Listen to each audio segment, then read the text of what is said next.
Selamat pagi pemirsa. Top 2 jempol buat Hakim Mahkamah Konstitusi atau MK yang kembali meluruskan jalannya demokrasi di negeri ini. Dalam putusan pada Kamis 14 November 2024 kemarin, MK memasukkan pejabat daerah dan juga TNI Polri sebagai subjek hukum yang dapat dipidana jika melanggar netralitas dalam pemilihan kepala daerah atau pilkada. Dan sebelum adanya putusan MK itu, Undang-Undang Nomor 1 Tahun 2015 tentang penetapan peraturan pemerintah pengganti Undang-Undang Nomor 1 Tahun 2014 tentang pemilihan gubernur, bupati, dan wali kota hanya memerintahkan pejabat daerah dan TNI Polri bersikap netral dalam pilkada. Namun UU itu tak mencantumkan sanksi bagi pelanggarnya. Inilah editorial Media Indonesia edisi 16 November 2024 dengan tema netralitas setengah hati. Bersama saya Yohana Margareta, dan Anda juga bisa berpartisipasi dan berinteraksi melalui telepon interaktif di 021 583 9900. Pagi ini telah hadir bersama saya anggota Dewan Redaksi Media Group Kania Sutisna Winata. Mbak Kania, selamat pagi. Halo, apa kabar? Sehat Mbak Kania pagi ini? Sehat. Alhamdulillah. Mbak Kania, tema kita tentang netralitas setengah hati, tapi kita yang pasti full hati membahas edisi Media Indonesia kali ini, dan kita awali terlebih dahulu dengan pembahasan 3 headline utama yang diangkat oleh Media Indonesia. Ada beberapa update informasi terkini pemirsa yang sangat menarik. Kita update dulu Mbak Kania terkait dengan perjalanan Pak Prabowo ini di forum APEC. Prabowo ajak berdamai. Berdamai tentang apa ini? Ya, ini kemarin ini salah satu ini di forum APEC ya, masih dalam lawatan kunjungan di luar negerinya Prabowo Subianto, memberikan pidato di APEC CEO Summit yang kemudian menyampaikan ajakan untuk berdamai. Ada beberapa poin penting sebenarnya dalam pidato yang disampaikan oleh Prabowo Subianto, antara lain menekankan bagaimana kawasan Asia Pasifik ini adalah kawasan yang sangat penting.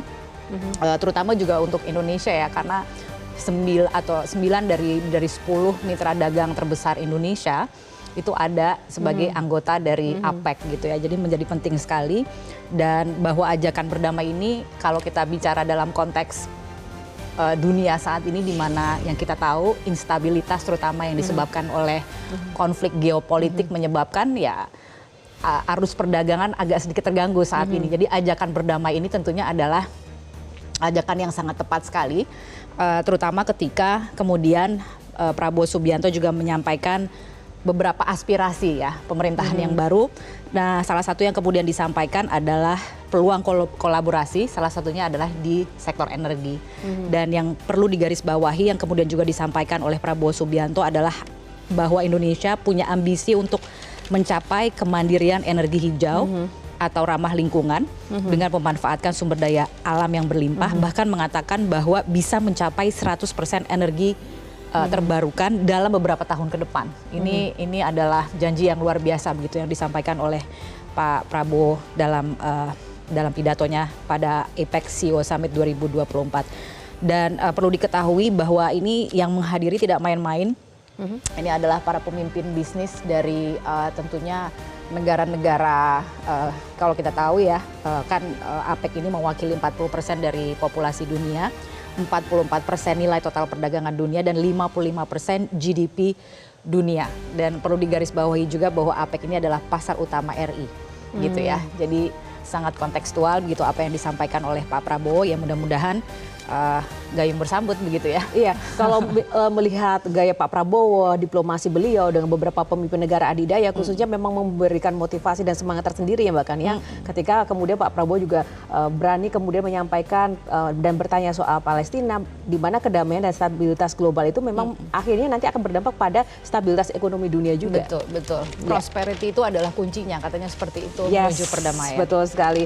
Itu tadi untuk halaman pertama, stabilitas ekonomi yang ingin dicapai juga dalam misi perjalanan Pak Prabowo. Tapi sayangnya kali ini juga ada instabilitas hati Mbak Kania, karena timnas kita kalah. Iya. Kalah dari Jepang, jalan timnas semakin terjal. Iya. Dan skornya mencolok lagi. Iya, 4-0. Ya, walaupun memang kita akui Jepang kan memang sudah pemain kawakan ya Mbak Kania. Ada sedikit harapan kemarin, jangan sampai terlalu mencolok begitu ya kekalahannya ya. Tapi ya apa boleh buat gitu. membuat katanya langkahnya itu jadi semakin terjal karena baru 3 poin dikemas dari 5 pertandingan yang sudah dilalui begitu. Tapi masih ada kesempatan katanya seperti itu ya. Masih ada kesempatan ya. Walaupun terjal, tapi yang pasti memang harus optimis. Kita Selalu ya dari harus. Coach STY mengatakan masih ada kesempatan katanya paling tidak untuk peringkat 3 dan 4 katanya seperti itu. Iya, tapi kita masih berbangga Mbak Kan ya, karena performance dari timnas kita dari beberapa tahun terakhir memang luar biasa sampai di level-level tertentu. Oke, ini kalah dari Jepang, tapi kemarin bisa mengalahkan tim-tim yang juga kaliber di dunia. Ya kan? Ada Bahrain kesempatan dan ya macam, untuk bertemu dengan tim-tim kaliber dunia. Baik, itu tadi soal timnas. Nah, sekarang masih di halaman 2, ada ruang untuk menunda PPN 12%. Nah, Mbak Kania, walaupun kemarin Bu Sri Mulyani sudah menyampaikan sebenarnya akan tetap ditetapkan 12% di tahun 2025. Ya, karena sudah ada undang-undangnya. Karena sudah ada undang-undangnya, tapi kemudian dari Wakil Ketua DPR mengatakan bahwa ya mungkin masih ada ruang, masih ingin tinggal sebulan lagi, tapi ya, tapi ingin masih diajak untuk berdiskusi dan mengkaji ulang untuk penerapan tarif pajak tersebut, begitu. Pemerintah dan juga DPR ingin duduk kembali melakukan penyesuaian kebijakan penaikan tarif PPN, dikatakan paling tidak dari angka tarifnya, begitu ya. Angka tarifnya apakah kemudian misalnya bisa dilakukan penyesuaian melalui peraturan pemerintah, begitu, karena tarif paling rendahnya itu sebenarnya bisa ditetapkan di 5% dan paling tingginya itu di 15%, begitu. Nah, apakah kemudian itu bisa memberi ruang untuk penyesuaian lebih lanjut, begitu. Nah, yang pasti dari Wakil Ketua Komisi 11 gitu Hanif Dakiri mengatakan bahwa masih ada upaya begitu untuk melakukan diskusi lebih lanjut, walaupun memang sudah ada undang-undangnya begitu yang dikatakan oleh Bu Ani kemarin memang sudah tidak bisa kemudian dibatalkan. Di tengah memang ada suara-suara ya baik dari masyarakat maupun juga dari pengusaha gitu yang mengatakan bahwa sepertinya kok kurang bijaksana begitu ya untuk menerapkan kebijakan tersebut gitu. Tapi kita melihat bahwa sebenarnya dari analis kebijakan ekonomi dari Apindo juga mengatakan ini pernah sebenarnya pernah dilakukan gitu penundaan sebelumnya itu, misalnya ketika penundaan dilakukan untuk pajak karbon gitu. ya, Jadi tidak bisa dibatalkan tapi bisa ditunda ya. bisa timingnya. ditunda, betul. Baik. Kita tunggu nanti seperti apa update terkini terkait dengan PPN 12% ini, dan Mbak Kania kita akan ulas juga tentang netralitas setengah hati, tapi sebelumnya kita saksikan dulu pemirsa tayangan yang satu ini.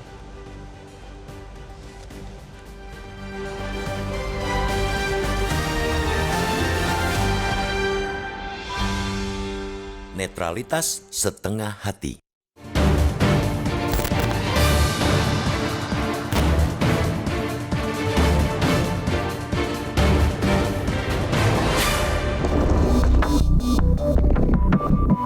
Top 2 jempol buat Hakim Mahkamah Konstitusi yang kembali meluruskan jalannya demokrasi di negeri ini. Dalam putusannya pada Kamis 14 November lalu, MK memasukkan pejabat daerah dan TNI Polri sebagai subjek hukum yang dapat dipidana jika melanggar netralitas dalam pemilihan kepala daerah atau pilkada. Sebelum adanya putusan MK itu, Undang-Undang Nomor 1/2015 tentang penetapan peraturan pemerintah pengganti Undang-Undang Nomor 1/2014 tentang pemilihan gubernur, bupati, dan wali kota hanya memerintahkan pejabat daerah dan TNI Polri bersikap netral dalam pilkada. Namun undang-undang itu tak mencantumkan sanksi bagi pelanggarnya. MK tak mau undang-undang tentang pilkada yang dibuat susah payah itu bahkan berkali-kali direvisi hanya menjadi macan ompong yang hanya galak saat mengaum. Lewat putusannya, pejabat daerah dan TNI Polri kini dapat dipidana paling lama 6 bulan dan atau denda maksimal 6 juta rupiah jika terbukti berpihak dalam pilkada. Ketidaknetralan pejabat daerah dan TNI Polri memang kisah lama yang terus terpelihara hingga saat ini, baik itu dalam gelaran Pilpres maupun Pilkada. Para calon pemimpin, terutama petahana, mengerahkan alat-alat negara untuk memuluskan kemenangannya. Media massa bahkan tak ada habisnya memberitakan pelanggaran netralitas pada alat negara itu sejak presiden dan kepala daerah dipilih secara langsung oleh rakyat mulai 2004. Meski undang-undang telah memerintahkan netralitas, tak ada yang takut untuk melanggarnya. Utamanya karena sanksi bagi pelanggarnya yang teramat minim alias nggak ngefek. Untuk menyegarkan ingatan, jelang pelaksanaan Pilpres 2024 pada Februari silam, Komisi Aparatur Sipil Negara atau KASN telah memprediksi jumlah pelanggaran netralitas ASN pada pemilu 2024 akan mencapai 10.000 kasus. Jumlah itu naik 5 kali lipat dibandingkan pada pilkada serentak pada 2020. Angka pelanggaran itu merupakan hasil hitungan matematis KASN mengacu pada pilkada 2020 yang saat itu digelar di 270 daerah. Saat itu pelanggaran netralitas ASN cukup tinggi, mencapai 2.304 kasus. Menurut KASN, potensi pelanggaran netralitas dalam Pilkada Serentak 2024 akan lebih tinggi lagi karena digelar di 545 daerah, yakni 37 provinsi dan 508 kabupaten kota.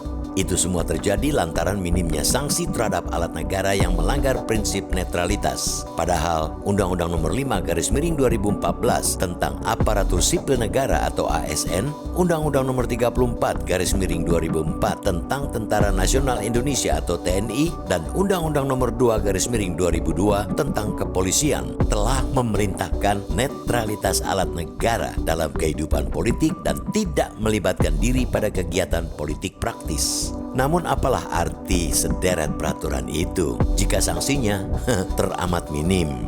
Meski diapresiasi, putusan MK di atas juga tak menjawab tuntas masalah netralitas. MK hanya menjatuhkan ancaman pidana penjara paling lama 6 bulan dan atau denda maksimal 6 juta rupiah. Apalah arti 6 juta rupiah bagi seorang kepala bagian atau kepala dinas? Tinggal bayar, beres urusan, tak ada efek yang menjerahkan bagi pelanggarnya. Apalagi rasa malu sudah nyaris hilang di negeri ini. Tak ada yang ragu untuk berbuat salah karena ia tak sendirian melakukannya. Putusan MK itu mestinya memprovokasi pembuat undang-undang yakni DPR dan pemerintah untuk memperbaiki undang-undang tentang pilkada.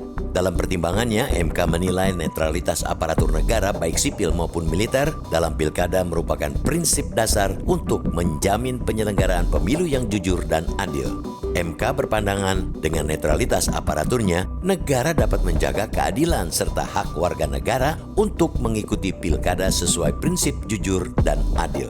Mumpung baru 2 bulan menjabat, DPR dan pemerintah sebaiknya segera memperbaiki aturan pilkada demi tegaknya demokrasi yang bermartabat. Jika ditunda, keburu masuk angin karena sudah terkontaminasi gemerlapnya kekuasaan.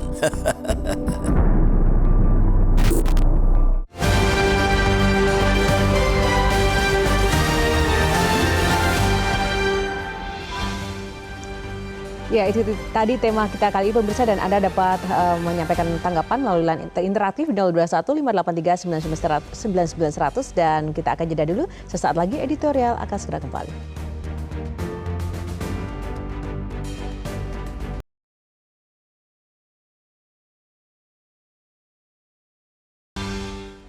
Ya, pemirsa, kembali di editorial Media Indonesia dan langsung kita akan membahas bersama Mbak Kania Sutisnawinata. Mbak Kania, ya. Ini pertama kali MK menelurkan sebuah putusan tentang sanksi netralitas ya. Persoalannya, Dan layak kita kasih 2 jempol? 2 jempol. Tapi tetap ada tapinya dengan 6 bulan pidana maksimal dan maksimal 6 juta untuk dendanya. Sudah cukup belum untuk mewakili efek jera yang diharapkan? Karena ini kan masa integritas dan netralitas gitu. Iya, ya, tapi paling tidak ya itu kan harapannya adalah dari DPR, dari pemerintah melihat bahwa ini sepertinya harus dibuat sesuatu gitu ya. Karena yang namanya netralitas itu kan penting untuk kita jaga bersama-sama gitu. Kenapa? Ya karena kan efeknya negatif tentunya terhadap bagaimana kita menjaga prinsip-prinsip demokrasi ditegakkan dalam penyelenggaraan pemilu. Mengapa penting? Ya karena ujung-ujungnya adalah bagaimana kita menjaga harapan masyarakat gitu ya. Nah, kalau bahwa dilihat, penyelenggaraan tuh adil, jujur dan lain sebagainya gitu. Kalau dilihat dari angka kasusnya sendiri dari pengalaman sebelumnya Mbak Kania, dengan efek jera putusan ini, itu bisa dibayangkan mungkin penjara juga akan penuh ya, seperti Mbak Kania tadi sampaikan ya. Betul, betul. Karena kan dari KSN juga mengatakan nih, bisa jadi di pemilu 2024 ini bisa mencapai 10.000 kasus jumlah pelanggaran netralitas ASN. Bisa naik 5 kali lipat dibandingkan pada pilkada serentak tahun 2020. Ini merupakan hasil hitungan matematis mengacu pada angka di pilkada 2020 yang saat itu digelar di 270 daerah. Sementara di tahun ini kan 2 kali lipatnya begitu ya. Jadi bisa dibayangkan. Paling tidak ini kan sudah ada sanksi pidananya begitu. Karena itu yang dirasa masih kurang untuk mengatasi ketidaknetralan yang terjadi, dan setiap tahun itu setiap kali penyelenggaraan itu selalu ada laporannya begitu ya. Harusnya bisa lebih besar begitu ya untuk pidananya. Baik, Mbak Kania, sebelum kita lanjutkan ada penelpon yang sudah tersambung bersama kami. Yang pertama ada Pak Ondo Silitong, ada di Bekasi. Pak Ondo, selamat pagi. Selamat pagi Mbak Johanna Margareta, Mbak Kania. Ya. Pak Undo silakan singkat saja ya Pak. Silakan Pak. Iya, keputusan MK ini tentang netralitas ASN TNI Polri saya kira nggak ngefek apa-apa ya. Karena menurut saya kalau cuma dihukum pidana 6 bulan atau denda 6 juta itu kecil sekali kalau yang didukung berani membayar puluhan kali dari 6 juta. Kemudian kriterianya tidak jelas ya, harus dijelaskan dulu sedetail-detailnya, jangan hanya karena fasilitas negara digunakan atau ikut kampanye. Pertanyaan saya, kalau ASN TNI Polri harus netral, bagaimana dengan pejabat politik? Menteri boleh nggak dukung-mendukung? Presiden boleh nggak? Kemudian mengharapkan DPR memperbaiki undang-undangnya, ini sulit Mbak, karena ingat calon gubernur, wali kota, bupati itu biasanya mayoritas sekda, dinas, DPR, DPRD, mereka juga. Jadi mereka lebih suka undang-undangnya ya seperti ini aja, yang tidak ngefek apa-apa kalau cuma 6 juta. Makasih. Terima kasih Pak Undo dari Bekasi, dan ini ada Bu Indra ya dari Cirebon. Selamat pagi. Selamat pagi Mbak Yohana Margareta dan Mbak Kania Sutisnawinata. Silakan. Assalamualaikum warahmatullahi wabarakatuh, Metro TV. Ya Ibu Indra singkat boleh ya? Silakan. Ya. Bagaimana kita bisa mengharapkan netralitas ya? Karena kami sendiri memilih. Orang yang memilih itu punya pilihan di hati, jadi sulit juga untuk mengungkapkan netralitas. Dan lagi berkaca kepada yang lebih di atas, Mbak Yohana. Ketika Presiden ditanya mengenai pidatonya yang agak dalam tanda kutip cawe-cawe itu, beliau menjawab bahwa saya waktu itu berbicara sebagai ketua partai, bukan sebagai presiden. Nah, kami boleh nggak bicara begitu? Saat saya bicara, saya bukan sebagai ASN. Nah, itu yang jadi pertanyaan juga. Terima kasih. Assalamualaikum warahmatullahi wabarakatuh. Terima kasih Bu Indra dari Cirebon, dan langsung kita ke Pak John Veto dari Batam. Pak John, selamat pagi. Selamat pagi Mbak Yohana, selamat pagi Mbak Kania, salam sehat selalu ya. Salam sehat. Silakan singkat ya Pak. Ya, Terima kasih. Yang dibedah oleh Ditjen Pegiri netralitas setengah hati. Memang kita memang carut marutnya ya, apalagi dengan pilkada serentak 2024 ini, tiada henti setiap hari itu masalah netralitasnya aja yang dia. Jadi viral netralitas ini di mana-mana. Tapi syukur alhamdulillah juga kita dengan putusan MK tanggal 14 kemarin itu ya ada secercah harapan lah ya. Ada apa sedikit, ada nilai kejutnya ya, nilai kejutnya sedikit, tapi sedikit aja, sama dengan penelpon pertama kedua tadi. Seharusnya substansinya ya memang DPR, di DPR itu. Cuma kena sanksi cuma 6 bulan, kurungan 6 juta. Jadi ini Mbak Gania, kita ini memang benang kusut yang harus diurai, harus selesaikan netralitas ini. Betul-betul ya sebenarnya kalau saya lah Pak, harus malu dia. Yang melakukan Baik, itu yang Pak tidak Ondo. netral itu Masih padahal kami, bunyi, Pak kan, John. kadang-kadang boleh order besar di mana-mana kan. Tapi dia melanggar itu. Jadi kita memang tergantung kepada sumber daya manusianya, kepada individu manusianya masing-masing aja sebenarnya. Terima kasih Pak John Veto dari Batam, Kepulauan Riau, dan sebelumnya ada Bu Indra dan Pak Undo. Sedikit saja komentar terkait dengan para penelpon tadi, Mbak Kania. Iya, diterima dengan baik begitu ya. Semua punya pendapatnya masing-masing. Tapi saya tertarik untuk menyampaikan atau menggarisbawahi apa yang dikatakan oleh Pak John begitu. Tadi ada secercah harapan begitu. Itu yang paling utama. Tentunya kita juga ingin memberikan apresiasi kepada MK begitu, lagi-lagi gitu dengan putusannya ingin membalikan gitu lurusnya jalan demokrasi di Indonesia begitu ya. Paling tidak yang terdepan ini kan ada soal Pilkada 2024 begitu, yang kita ketahui ada pelanggaran netralitas ASN di pilkada sebelumnya. Mudah-mudahan dengan adanya sanksi melalui putusan MK yang hari Kamis kemarin itu baru saja dikeluarkan, itu bisa paling tidak membawa secercah harapan begitu pelanggaran ASN ke depan ini bisa kemudian ada penyelesaiannya begitu ya, ada sanksi-sanksi atau sanksi pidana yang bisa diterapkan begitu. Baik, menarik sekali, kita akan ulas lebih dalam lagi, namun kita akan jeda dulu pemirsa dan Mbak Kania. Sesaat lagi kami akan kembali.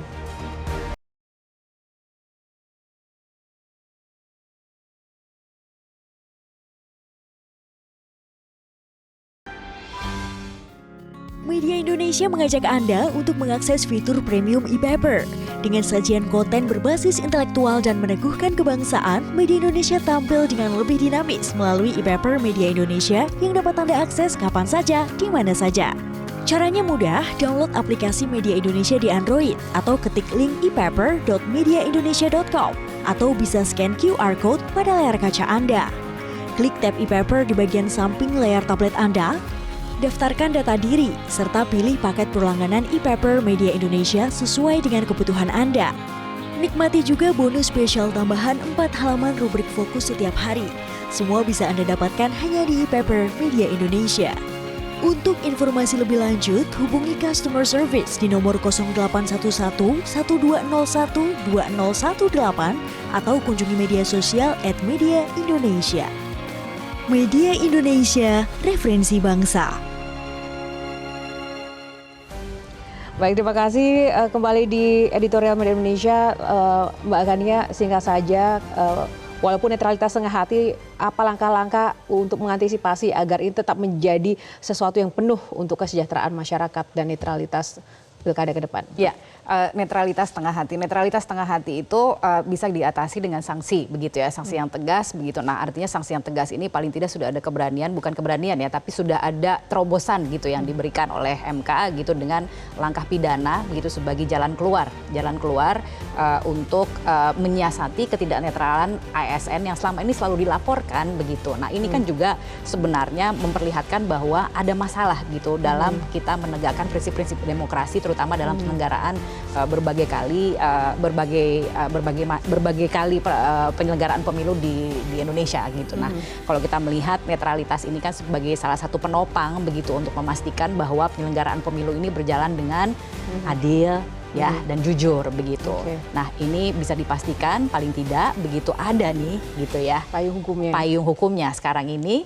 Nah, kita lihat gitu bagaimana pelaksanaannya ke depan. Ada beberapa pengamat yang mengatakan ini lagi-lagi tergantung dari atasannya juga begitu dalam pelaksanaannya. Kita lihat paling tidak ini sekarang sudah ada terobosannya lah begitu, ada secercah harapan. Kita lihat dan kita kawal bersama ya Mbak Kania. Terima kasih Mbak Kania untuk ulasannya. Dan pemirsa, MK menilai netralitas aparatur negara baik sipil maupun militer dalam pilkada merupakan prinsip dasar untuk menjamin penyelenggaraan pemilu yang jujur dan juga adil. MK berpandangan bahwa dengan netralitas aparaturnya negara dapat menjaga keadilan dan hak warga negara untuk mengikuti pilkada sesuai dengan prinsip jujur dan adil terpenuhi. Mumpung baru 2 bulan menjabat, DPR dan juga pemerintah sebaiknya segera memperbaiki aturan pilkada demi tegaknya demokrasi yang bermartabat. Jika ditunda, keburu masuk angin karena sudah terkontaminasi gemerlapnya kekuasaan. Sekian editorial Media Indonesia kali ini. Saya Yohana Margarita undur diri. Selamat pagi, sampai jumpa.